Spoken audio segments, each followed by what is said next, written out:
described as like the 92 Danish Euro squad, but with poetry. Ladies and gentlemen, be loud, be warm. Thank you very much, Mr. Damian O'Vitch.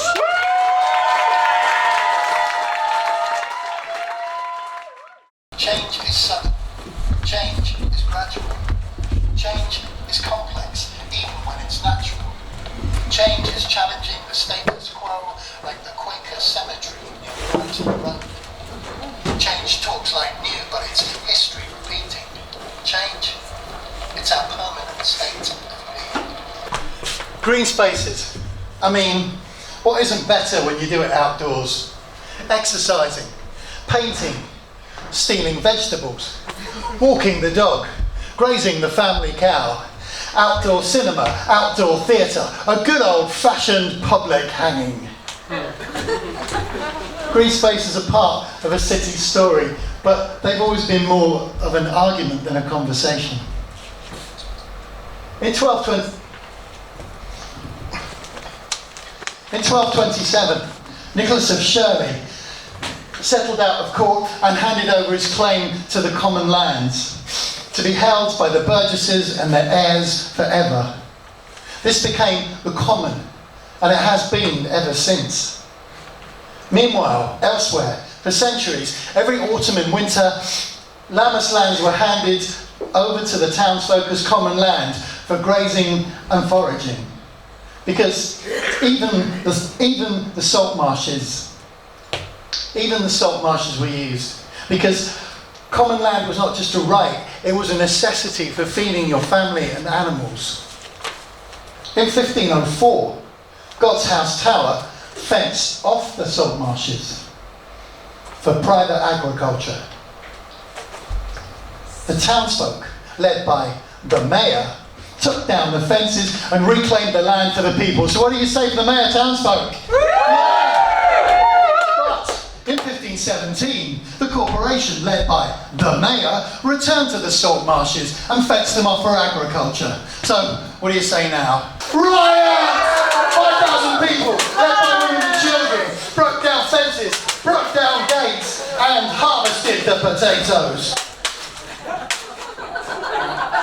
But by 1846, the Marsh Improvement Act had been passed and the Lammas lands were finally enclosed, paving the way for the creation of the city parks. But in 1914, the city parks were dug up in the war effort and used for planting potatoes. In 1939, the city parks were dug up for the war effort and used for planting potatoes. By then, 200 acres of land had disappeared for construction to meet the growing demand of the city. Sound familiar? But our human needs haven't changed. Now we build more flats, less houses with gardens. Now obesity, cardiovascular disease and mental health is more common. Parks will still have to function as healthy public spaces, just as they did when they were first set out. Oh, and in 2008, as part of sustainability and climate change planning, the city reintroduced salt marshes to Western Shore.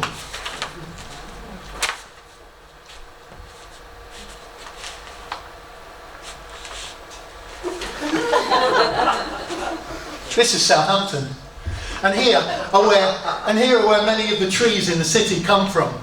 For the last 300 years we've been inviting trees to come and live with us, to come and work for us. By coexisting and adapting, they have learned to cope with change. Unfinished compositions, they etch the sky like the calligraphy of evening starlings. Saplings, they disembarked from empire, now bark eddies over swollen joints. Chestnuts, palsied hands, reach down past wars and technology to shade the heads of youngsters in care home gardens. So brief, so sad, that each shedding now seems more like a scattering of earth than the rice and confetti it used to be. Trees are our oldest living residents. Connoisseurs of revolution, of succession, of time changing some things and nothing. Footnotes in their vellum tomes, we are penitent in our screen's moonglow, subtly cloistered, tracing paths and desire lines through the weathered rib cages of ship burials. In the TARDIS room of the Civic Centre, Councillor Deepdene hears the arrival of the green spaces.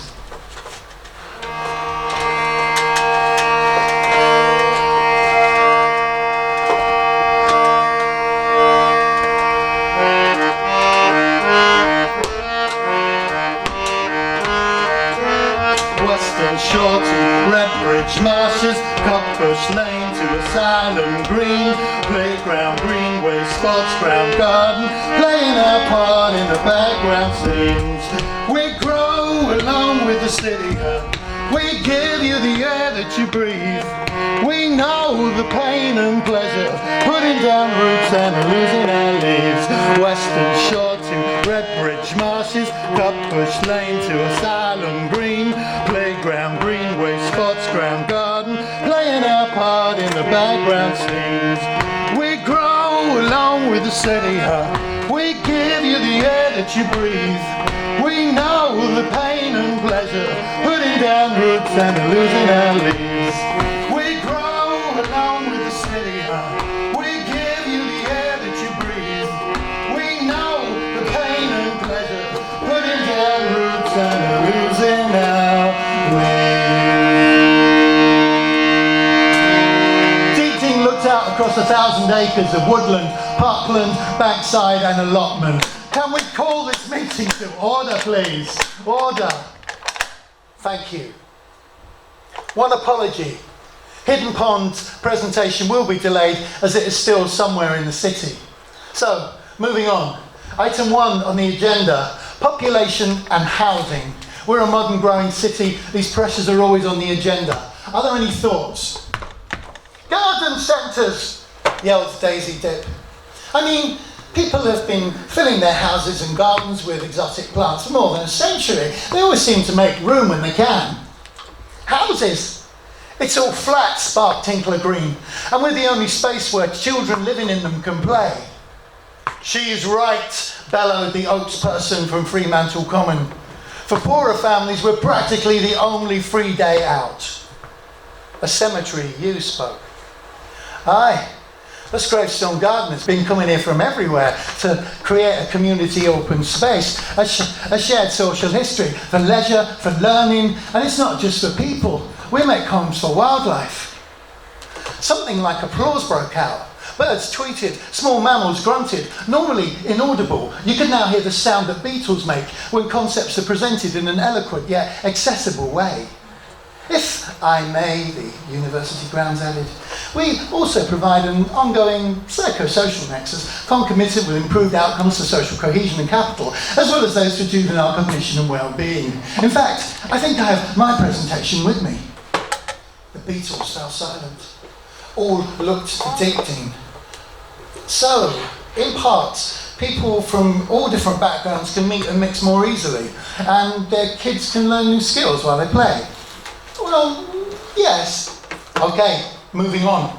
Item number 2 on the agenda. Sustainability and climate change. Now, you know better than we do the impact of this on the city and the implications for the future. So, does anyone have any thoughts? Oh, hang on. Yes, it looks like we've found Hidden Pond. It's with Councillor Bernie Muttonchops, who's been in the radio car since 1973.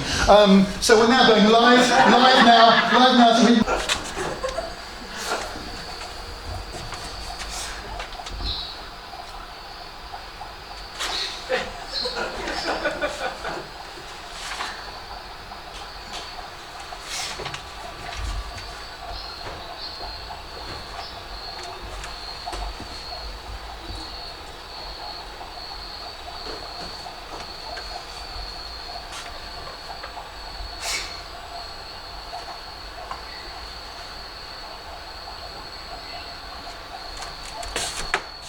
Well, wow, yeah, there's a lot of information there. I think what we'll do now is close this meeting, think about what we've heard, and let's just email some dates around for a later meeting. Thank you very much for coming.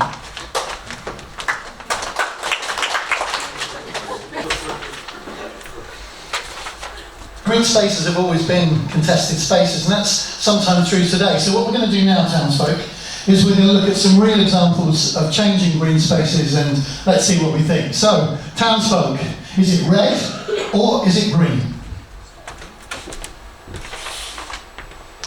Volunteers maintaining a green space for their community. Red or green? Green or red? Green. Come on, green, yes, it's good. Burning down the sports centre. Red, yeah. A school fencing off green spaces to the general public.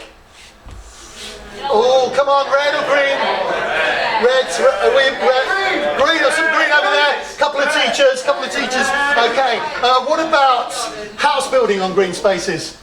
Red. Okay. What about opposing house building on green spaces because it's social housing and you're worried about an increase in crime from poorer tenants? Red. These are real examples. What about a council building on part of a green space in order to access funding to improve the rest of the green space? Green. Oh, some green, yeah.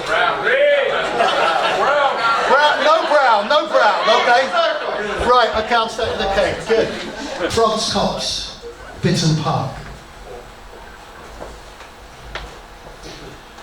Through a gate in the bushes, I step out onto open, sloping land. Every 15 minutes, a gnat becomes a pterodactyl, scraping its claws across the whiteboard above my head. Jax strapped a lawnmower to his mobility scooter, recreating a swimming pool with lime green lanes of order dragged from the chest-high chaos of yarrow, bramble and rusted dock. This used to be a fuel dump, then pitches, then basketball courts, but the tarmac eroded and wasn't replaced. The council says it can't afford to mow it, but if it's left fallow, it can be repurposed. Quotation marks twitch like insect antennae. They've tried it before. Housing. He mouths the word to baffle the radio mics in the undergrowth. So, I'm here. If it's in use, it can't be repurposed, right? His irritated spaniel keeps pushing a battered toy into my ankle but won't let it go. I walk off along a freshly mown strip. Up ahead, a man watches his dog crap on the path and walks away. At the turd, there's a sign. This area has been set aside for wildlife. I look back. Under the shadow of another pterodactyl, Jack is yelling, "Drop it! Drop it!" No one, it seems, is willing to play ball. Meanwhile, in the sports centre, hear the roar of the lioness as the net purrs, not those pork-bellied trolls who can't see their own feet. Be proud when they say, "You play like a girl." Banned in the 20s, for 50 years more, the women's game virtually ceased to exist. Hear the roar of the lioness as the nets purred. In charity matches, invitational tours, they held down their day jobs while keeping match fit. Be proud when they say, "You play like a girl," getting girls into sport, opening closed doors now. Grassroots are growing off and on the pitch. Hear the roar of the lioness. As the net purrs, they don't aim to be wags on the arm of some player. They're game changers, athletes, focused, adept. Be proud when they say, "You play like a girl." Now that football is changing, the tide's on the turn, lifting all boats as it moves up the beach. Hear the roar of the lioness as the stones purr. And be proud when you say, "I play like a girl." Mayfield Nurseries. He pushes seeds into grow bags to bury his diagnosis. Their Latin names are treatment options mumbled on ward rounds. So he writes grief, unemployment, failure on plastic labels and sets them as hopeful headstones by each row. She plants tender annuals, now perennials won't take root in her autumn brain. Memory is a sometimes orchard where corrupted windfall returns to branches to swell and ripen each time she's here. You don't need a mental health diagnosis to gain the benefits of being in a natural space. So, interview yourself as rain does the pond. Accept some surface disruption.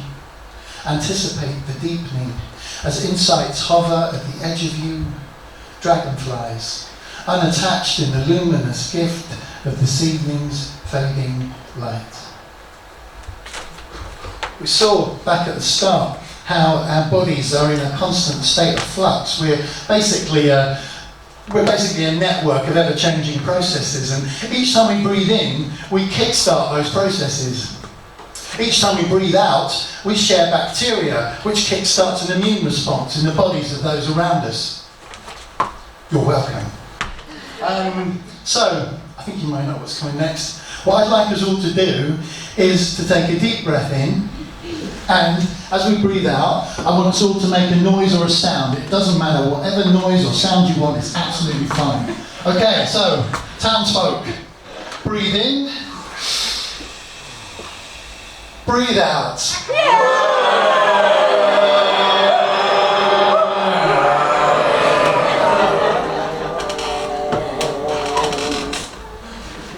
I hear Southampton singing. The body eclectic blinks with false lashes. New trainers squeak under Burka, Parker and Market bought top. Way beyond Lammas land, sweeping underfoot. They sip pumpkin chai lattes, chocolada, piwo. Never once raising their eyes from their eye stuff. An old couple blesses their pigeon congregations. I hear Southampton singing under plane trees and flight paths. Mothers call to children, running in a dozen languages past hipster beards and baseball caps. Lycra-clad sausage meats, jogs, cycles, friends, lovers, abstract castings welded together through time and trust. He pushes her wheelchair, while full moon prima gravidas rest upon the grass like Bronze Age barrows. Let's celebrate each and every topography. I hear Southampton singing with its cacophonies of kindness in memory walks, fun runs, community outreach, as volunteers, friends of, put words into actions. As a courier cyclist sleeps on a park bench, a child drags its mum to put fruit on his satchel.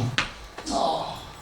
Love is a weed, let it grow where it wants to. I hear Southampton singing, because I hear Southampton singing the grounds of modern harmony, the gradual acceptance of difference, of influence. However we push down, nature springs back, beating a cat like kids in a playground game. Not easy listening, not even listening, and always we'll have to work it out alone, together, for better, for worse, cultivating, growing the crop of jazz to come.